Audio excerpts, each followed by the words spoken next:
Diga assim: Senhor, fala comigo. Eu preciso da sua palavra, não de uma boa palavra. Eu preciso da sua palavra específica para mim, em nome de Jesus. Amém. Você pode se sentar. Eu queria pedir que o pessoal do telão coloca na tela para mim. Segunda Epístola de Paulo aos Coríntios, capítulo 9, versículos 10 a 15. Nós vamos ler em voz de coro. Minha gratidão ao pessoal do louvor. Vocês são lindos e eu amo vocês de graça. Segunda Epístola aos Coríntios, capítulo 9, versículos 10 a 15. Eu queria a versão NAA. Vamos colocar na tela e vamos ler em voz de coro. Deixa Deus falar com a gente através dessa palavra. NAA, 2 Coríntios, capítulo 9, versículos 10 a 15. Deixa Deus alinhar a gente. Você sabe que a nossa reunião de equipe é uma reunião de alinhamento mensal. Então a gente reúne para alinhar, porque tudo nessa vida está desalinhando, inclusive você. Toca em alguém perto de você e diga para ele assim: não sei se você sabe, mas você está desalinhando. Diga para ele assim: vamos realinhar.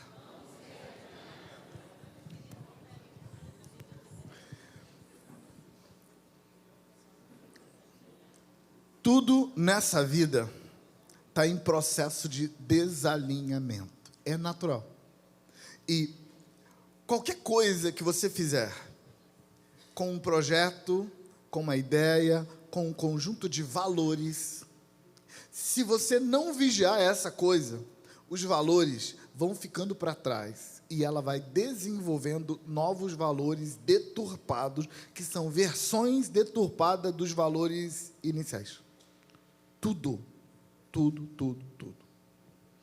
Se você não percebeu isso,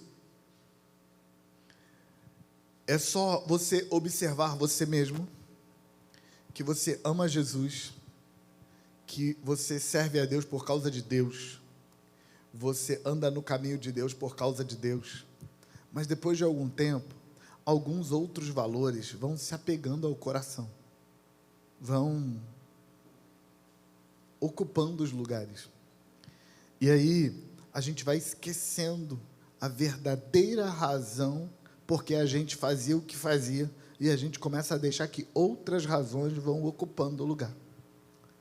Os discípulos de Jesus, por exemplo, todos eles foram chamados por Jesus e aceitaram o convite de Jesus voluntariamente. E se você perguntasse para qualquer um dos 12 por que você segue a Jesus, a resposta dele seria mais ou menos a mesma: porque ele é o Messias dos judeus, porque ninguém fala como ele fala, porque ele é perfeito, porque ele é de Deus, porque ele.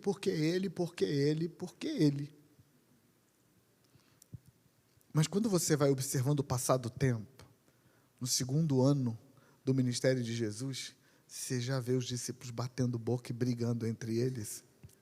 E eles brigam entre eles por quê? Porque Jesus está crescendo, a multidão está aumentando, tem mais dinheiro no caixa, as coisas estão andando, daqui a pouco Jesus vai acontecer. Quem vai ser o primeiro? Jesus vai me chamar para ser o primeiro-ministro, sei lá do que ele vai construir.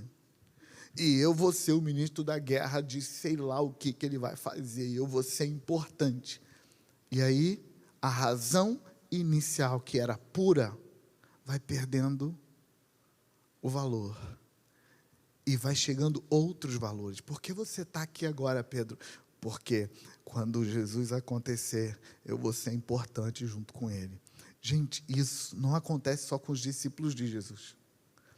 Acontece com todo mundo. Por isso, a gente precisa alinhar.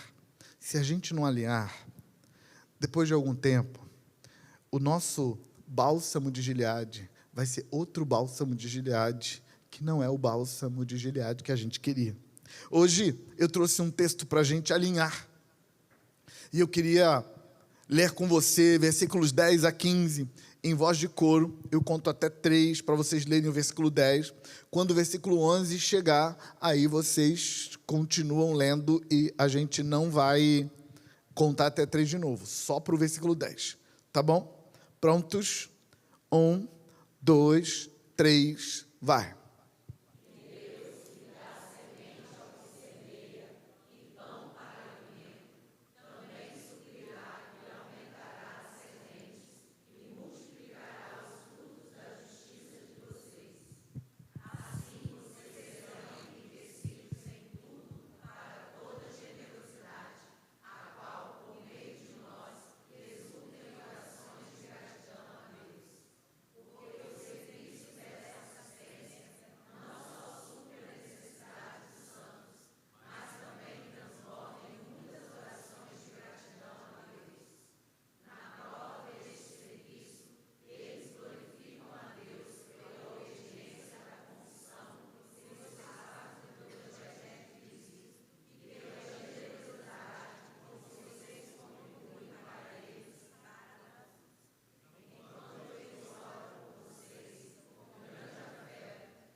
Amém.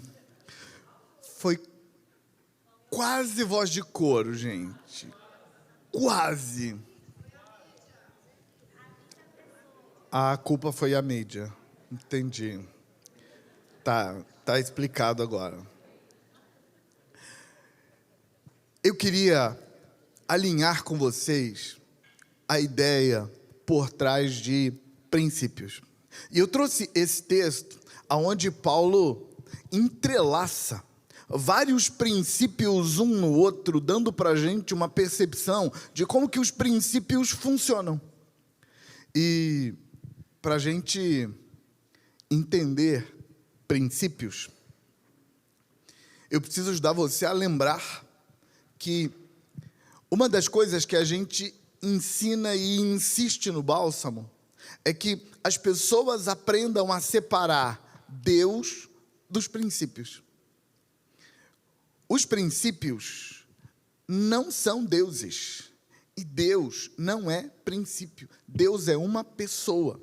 Os princípios são leis criadas por Deus para governar os sistemas. Essas leis ou esses princípios são impessoais e universais.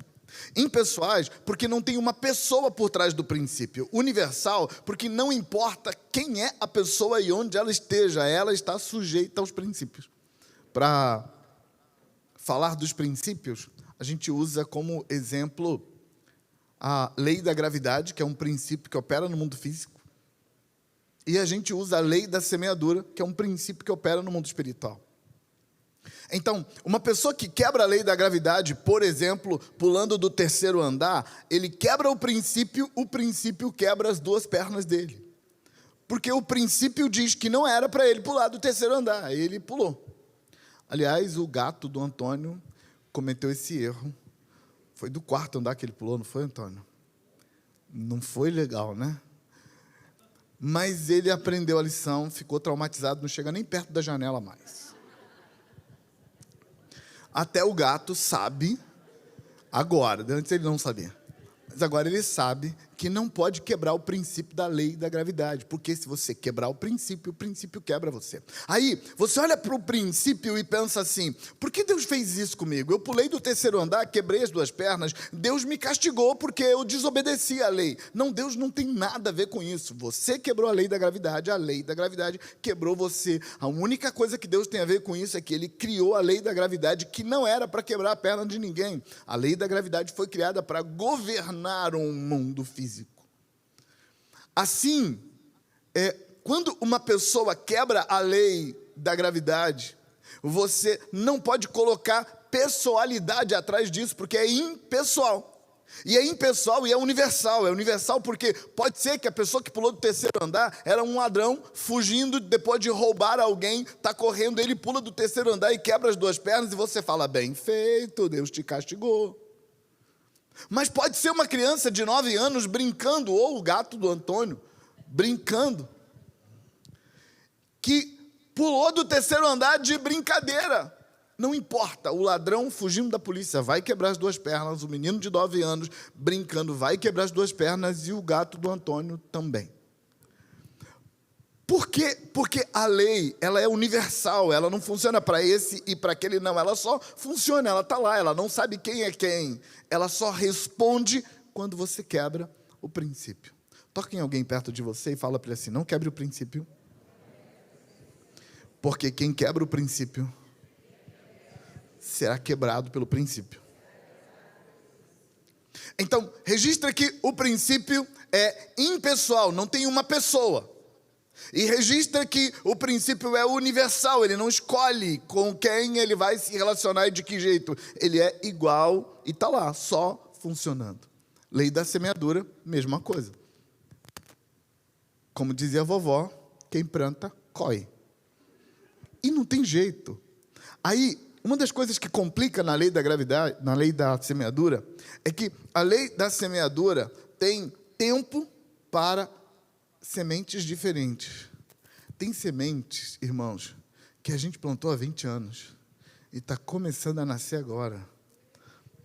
Só que 20 anos depois, a gente não é mais a mesma pessoa. 20 anos depois, a gente nem lembra das besteiras que fez. E aí, quando a colheita chega, a gente fica muito chateado, falando assim, gente, na época que eu vivi uma vida torta, eu não colhi tudo isso. Agora que eu estou na vida direitinho, botei minha vida no altar, consertei a vida, eu estou colhendo umas coisas estranhas. As coisas estranhas que você plantou lá, você colheu lá? Não, então está colhendo agora. Porque você mudou de vida, mas ainda é você. Você escolheu novos caminhos, mas ainda é você. A colheita chegou, desculpa. Aliás, toca numa pessoa perto de você e fala para ela assim, desculpa, a colheita chegou.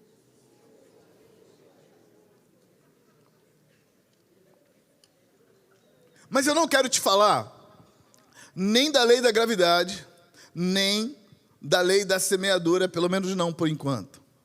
Eu quero te falar de princípios. Lei da gravidade, lei da semeadura são só exemplos deles. E porque é tão importante a gente entender que os princípios são impessoais e universais. Porque a maioria das pessoas confundem Deus, que é uma pessoa, e princípios, que é uma lei e um sistema impessoal. E as pessoas misturam as coisas, por exemplo, quando ela quebra um princípio, e o princípio a quebra, ela sente que Deus está castigando ela. E aí o que ela faz? Ela fica com vergonha de Deus, magoada com Deus, chateada com Deus, e ainda fala coisas do tipo assim, o meu castigo, Senhor, é grande demais para mim. Se fosse castigo, você mereceu, ô cara de pau.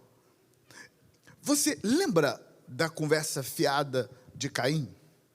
Lembra de Caim?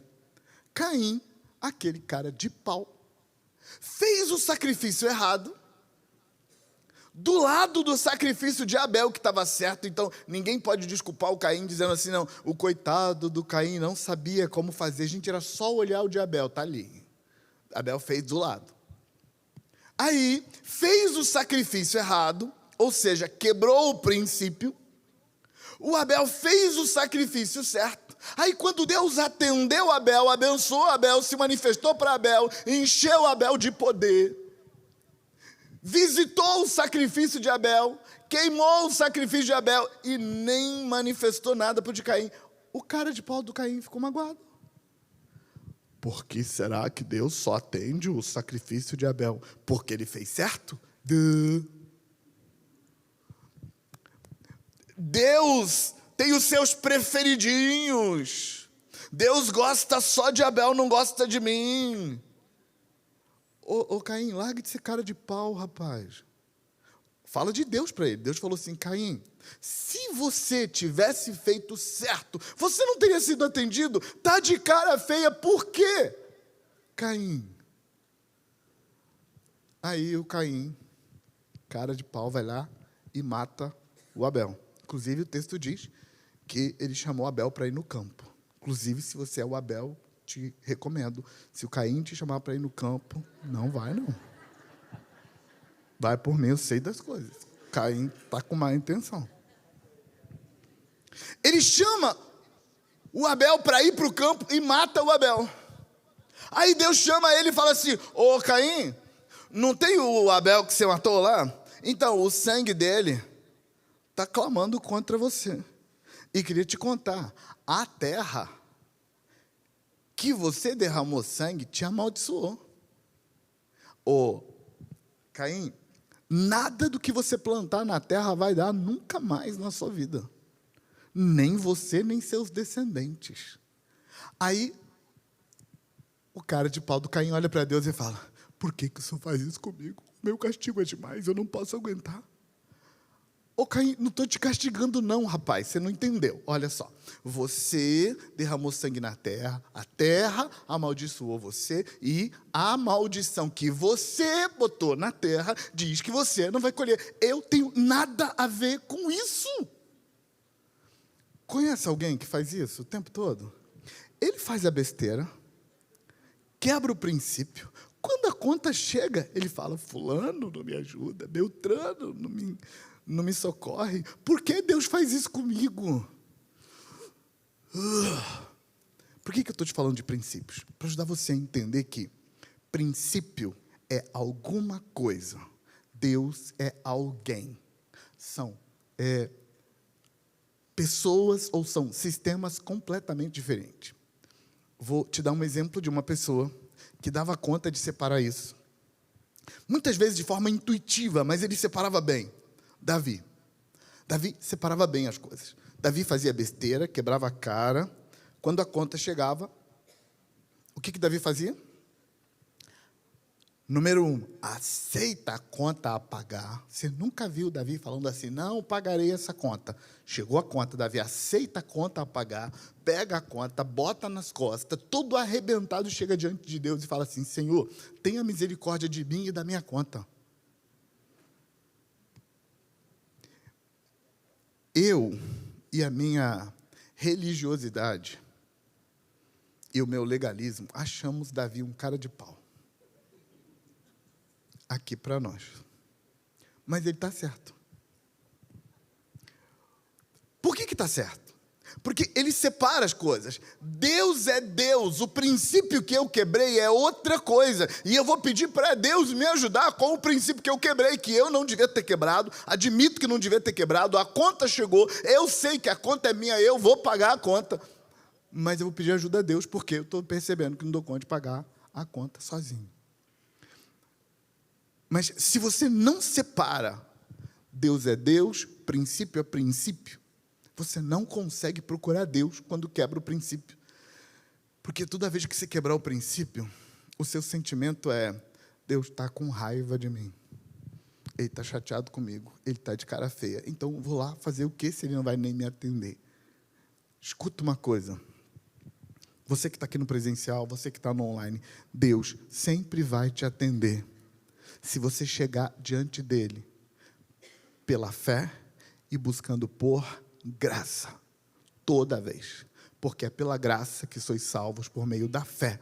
Isso não vem de vós, é dom de Deus, não vem de obras para que ninguém tenha do que se gloriar. Toda vez que você comparece diante do trono da graça, nesses termos, não importa a sua situação, você vai ser aceito. Deus vai entrar com você, mas registre uma coisa: sua conta, por ter quebrado o princípio, ainda está lá. E Deus não vai cancelar ela. Ele vai ajudar você a lidar com a sua conta. Ele vai estar com você enquanto você paga a conta. Mas conta é conta, Deus é Deus, são coisas diferentes. Você está aí? Eu trouxe esse texto para te mostrar alguns princípios operando aqui. E para te lembrar do conceito de princípio, e de como os princípios funcionam entrelaçados. Um princípio atua no outro, que atua no outro, que atua no outro. Então, o primeiro versículo, por exemplo, tem dois princípios entrelaçados aqui. Versículo 10, bota na tela para mim, versículo 10. E Deus, que dá semente para o que semeia. Diga, Deus dá semente para o que semeia. E Deus que dá semente para o que semeia e dá pão para alimento. Diga, Deus dá pão para alimento. Também suprirá e aumentará as sementes e multiplicará o fruto da justiça de vocês. Paulo está falando de dois princípios nesse versículo que estão entrelaçados. Princípio do tempo e lei da semeadura. Os dois estão grudados ali. Deixa eu ajudar você a entender o versículo. Deixa o versículo na tela, por favor. Deixa eu ajudar você a entender isso. Paulo está dizendo que Deus dá pão para alimentar seus filhos que têm fome. E Paulo está dizendo que Deus dá semente para os seus filhos que têm fome, plantar uma plantação de trigo, colher o trigo, fazer farinha de trigo, fazer pão e comer pão. É exatamente isso que Paulo está dizendo. E quando você para pensar, você diz, tem uma peça faltando nesse quebra-cabeça. O versículo de onde Paulo tira isso é Isaías 55, versículo 10 e 11, onde Paulo diz assim, porque, aliás, como Isaías diz, porque assim como a chuva e a neve descem do céu e para lá não volta sem que primeiro reguem a terra e a fecundem e a façam brotar para dar semente ao semeador e pão para o que come, assim será a palavra do Senhor que sair da minha boca. Não voltará para mim vazia, mas fará o que me apraz e prosperará naquilo para que a designei. Paulo pega esse texto e diz assim, Deus dá pão para comer e semente para semear. Quando você coloca isso na prática, você tem que fazer a seguinte pergunta. Se Deus vai me dar pão para comer, para que eu quero semente? Por quê? Para que serve a semente? A semente é para plantar hoje e comer amanhã, não é? Mas se Deus está me dando pão para comer, e me dando pão para comer, e me dando pão para comer, e me dando pão para comer, para que eu quero semente? Aqui entra o outro princípio que está grudado na lei da semeadura, que é o princípio do tempo. O que o princípio do tempo estabelece? O princípio do tempo reza assim, se você quiser entender bem o princípio do tempo, no canal do Bálsamo de Gileade tem um congresso chamado A Força do Tempo na Oração. Lá eu explico o princípio do tempo, que não dá tempo para explicar aqui, porque para explicar o princípio do tempo precisa de tempo. Mas lá no canal do Bálsamo, guarda o nome, A Força do Tempo na Oração. Está lá, acho que são 5 plenárias, Lânia, me ajuda? São 5 plenárias. Jeff, me ajuda? São 5. 5 plenárias. Nessas 5 plenárias você vai entender profundamente o princípio do tempo. Aqui eu só vou ajudar você a entender o seguinte: o princípio do tempo estabelece que tem um tempo de verão e um tempo de inverno. No tempo de verão, as coisas dão certo na sua vida. No tempo de inverno, elas dão errado na sua vida. O tempo de verão é o tempo da luz. O tempo de inverno é o tempo das trevas. Salomão, falando desse princípio do tempo, em Provérbios capítulo 6, ele diz assim, vai ter com a formiga preguiçoso, observa a formiga e aprende sabedoria. No tempo que tem muita colheita, a formiga junta no seu celeiro. No tempo que não tem nada, ela entra, tranca a toquinha dela e vai passar bem com o que ela guardou no verão passado. Quando o inverno acaba, chegou o verão de novo, a formiga sai, vai trabalhar duro e não gasta tudo que ganha, porque ela guarda lá no celeirinho dela para o inverno. Paulo está dizendo que o princípio do tempo opera junto com a lei da semeadura assim. Quando Deus te der um tempo bom, e Deus fizer o seu celeiro inchar e crescer, escuta, Ele não está te dando só pão para comer. Ele está te dando pão para comer e semente para semear. Toca no irmão e fala assim, não coma a semente. Fala para ele assim, coma só o pão. Por quê? Porque a lição que Salomão, o sábio, ensina da formiga, estabelece o seguinte: quando o inverno chegar, quando o tempo da dificuldade chegar na sua vida, o socorro que virá para você, virá a partir daquilo que você semeou no tempo bom. No tempo bom você plantou o quê? Nada não, eu pensei que ia ter comida, pão para comer para sempre. Tem pão para comer para sempre. Porque no tempo do verão, Deus te deu uma parte para comer hoje, uma parte para você semear, para comer no dia da dificuldade. Você está aí? Aí Paulo diz assim, Deus está dando para vocês agora, Coríntios, a oportunidade de semear a semente que Ele te deu junto com o pão para comer.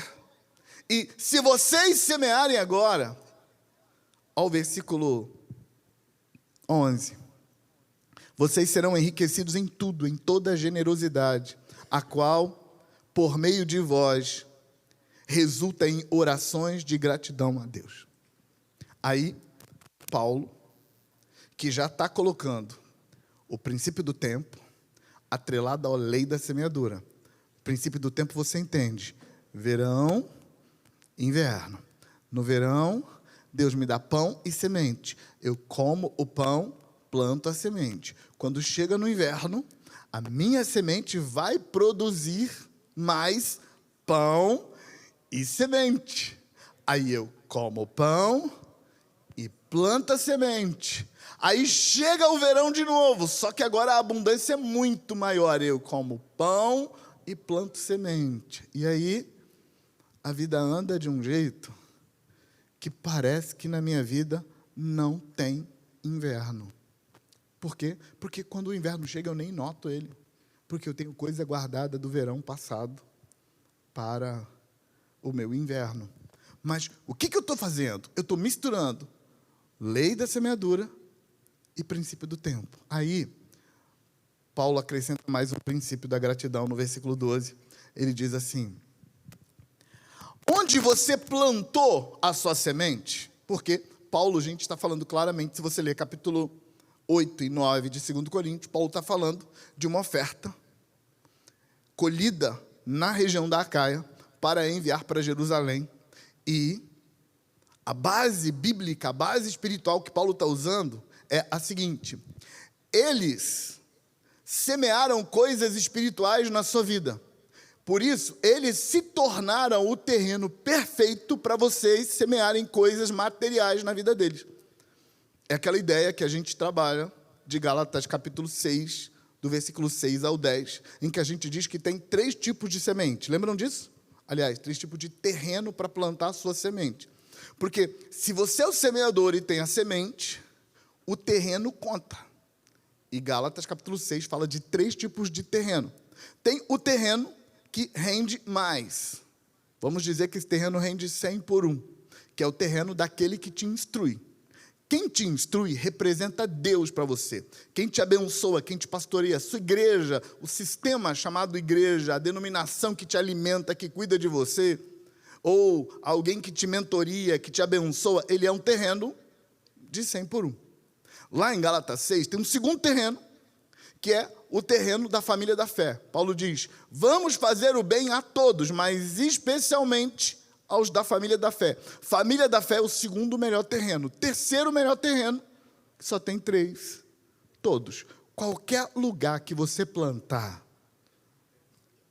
é colheita na certa.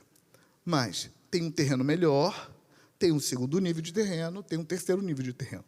Paulo escreve para os coríntios, ele diz assim, se a gente mandar uma oferta para Jerusalém, considerando que tudo que a gente tem veio de Jerusalém, que os apóstolos que ministram para nós vieram de lá, que a lei, que a verdade, que as escrituras, que as alianças, que o templo, tudo é de lá, e eles abençoam a gente, eles representam Deus para nós, a oferta que a gente manda para Jerusalém é a oferta no terreno que me instrui, ou seja, alto nível de terreno.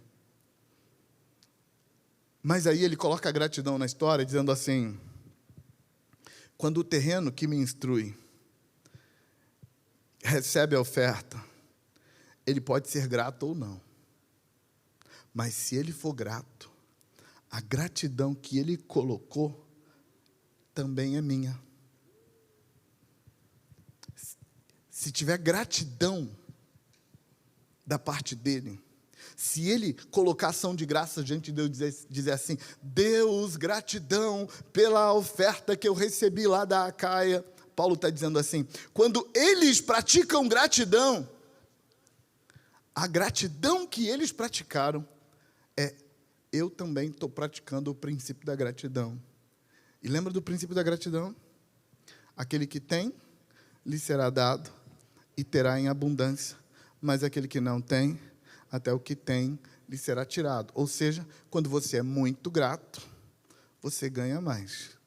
Quando você é pouco grato, você ganha menos. Se você for ingrato e murmurador, você perde o que tem. Pegaram? Inclusive, registra uma coisa muito importante. Algumas pessoas, quando são cobradas para serem gratas, porque elas estão murmurando, elas falam assim: ai, meu Deus, não tenho o direito de desabafar, não? Você está rindo porque já ouviu alguém falar isso, não já? Porque eu não estou murmurando, eu estou só desabafando. Então, tá, tudo bem, então você pode desabafar. Mas está agradecendo? Não. Então aquele desabafo lá era murmuração, pronto, falei. E, gente, por favor, eu não estou dizendo uma coisa que a gente afirma sempre. Desabafar é importante, é necessário desabafar. Mas vamos combinar que desabafo é desabafo e murmuração é outra coisa? Vamos combinar? Gente, e a gente tem que alinhar isso, porque se a gente não alinhar isso, o que vai acontecer é que as pessoas vão usar uma coisa para estragar a outra. Vão usar uma coisa boa para estragar outra coisa boa. O princípio de que é necessário desabafar não devia atrapalhar o princípio de que você devia parar de murmurar e começar a agradecer, que são coisas diferentes. Pastor, qual é a diferença entre murmurar e desabafar? A intenção. A intenção de quem desabafa é esvaziar o peito para se sentir melhor. Qual é a intenção de quem murmura? Encher o peito do outro para ele ficar igual a mim, se sentindo mal, igual eu estou me sentindo mal. Pegaram?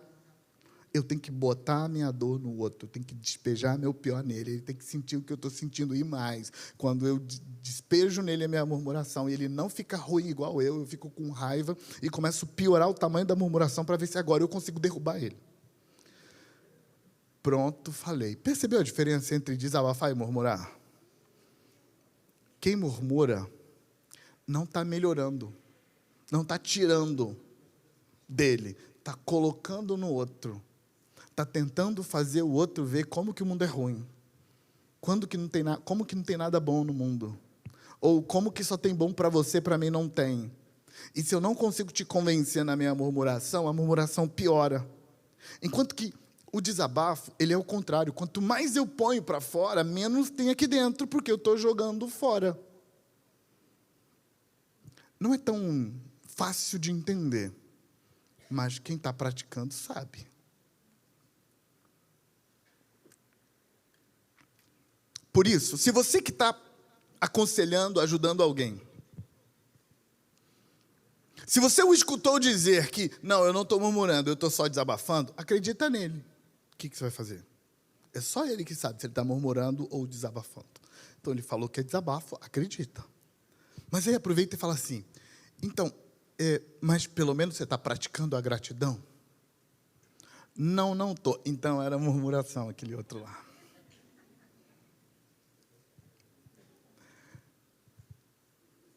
Paulo, então, mistura princípio do tempo, verão e inverno, mistura lei da semeadura, e agora ele bota gratidão no meio da história. E uma das coisas que a gente precisa entender, e eu vou terminar com isso. Gente, eu observei que o tempo voa quando a gente se diverte, né? É só a coisa ser boa que o tempo passa rápido. O tempo é princípio do tempo, isso. Uma coisa que eu quero que você entenda é que, quando a gente fala de princípio do tempo, e a gente diz que tem o inverno e o verão é o tempo de paz, é o tempo da luz e, portanto, a gente está vencendo.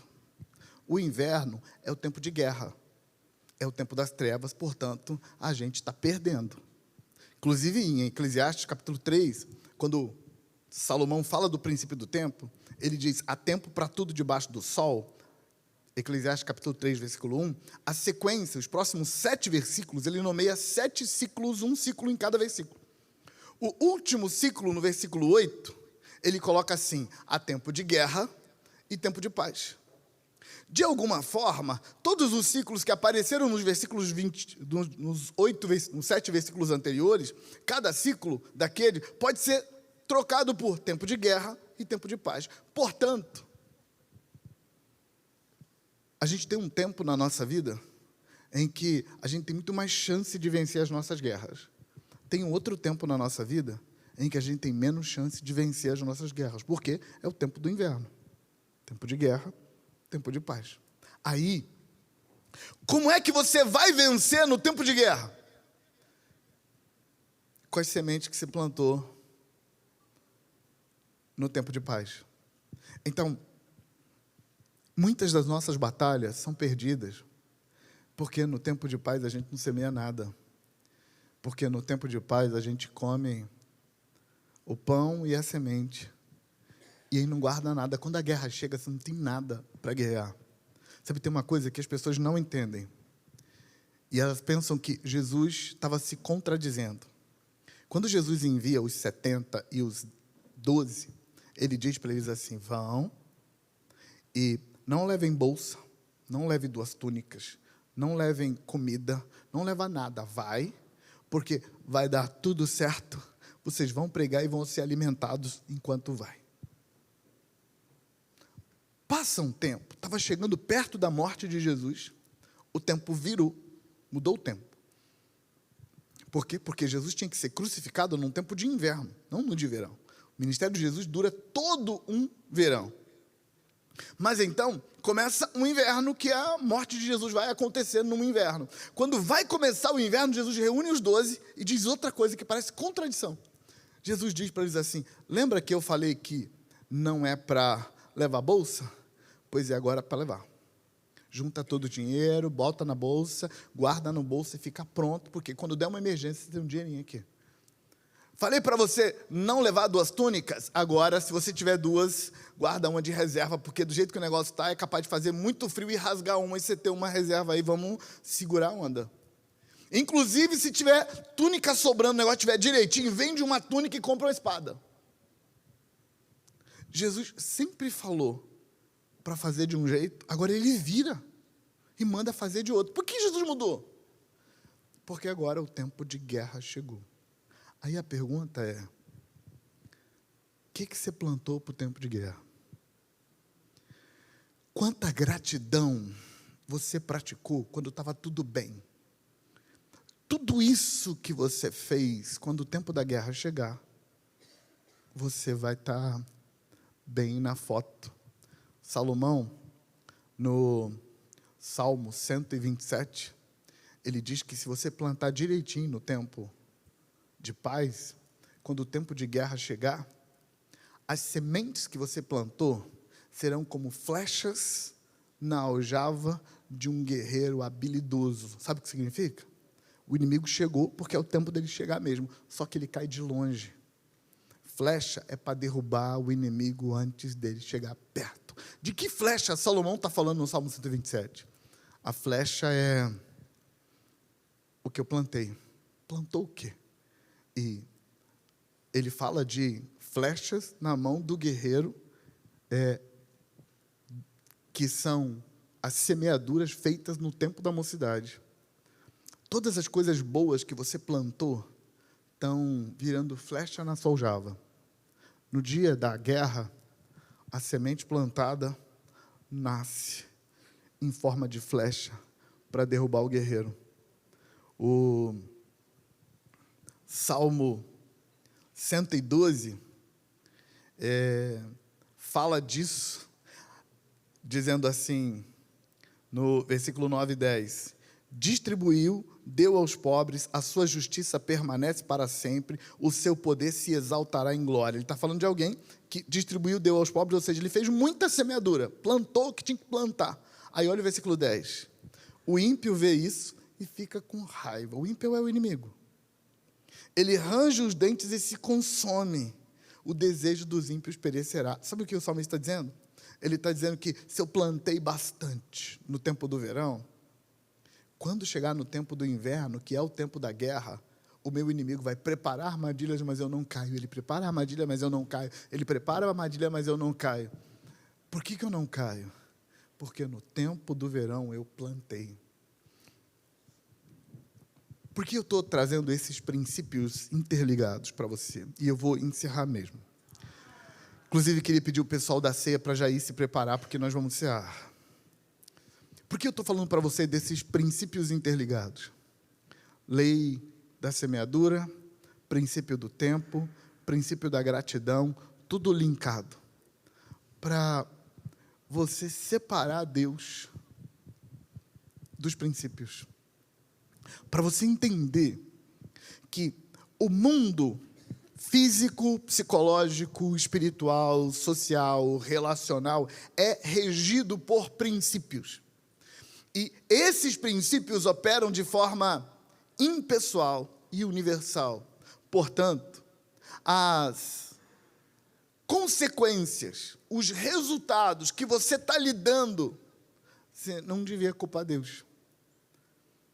Você devia pegar tudo que você está lidando e levar para Deus, com o coração cheio de fé, acreditando que Deus vai estar com você e te ajudar a lidar com isso. Tem uma fala do salmista que agora eu gosto, mas eu não gostava no começo. Quando o salmista diz que no tempo da enfermidade, o Senhor afofa a cama do justo. Eu nunca gostei desse versículo, porque ele me deixava revoltado. E ele me deixava revoltado porque eu não entendia que princípio é uma coisa e Deus é outra coisa. Eu ficava revoltado porque eu pensava assim, é o doente que recebe uma visita de Deus e vai ficar feliz porque Deus chegou, afofou a cama dele, deu uma ajeitadinha e virou as costas e foi embora e deixou ele doente. O doente vai falar assim, o senhor é Deus ou o que você é?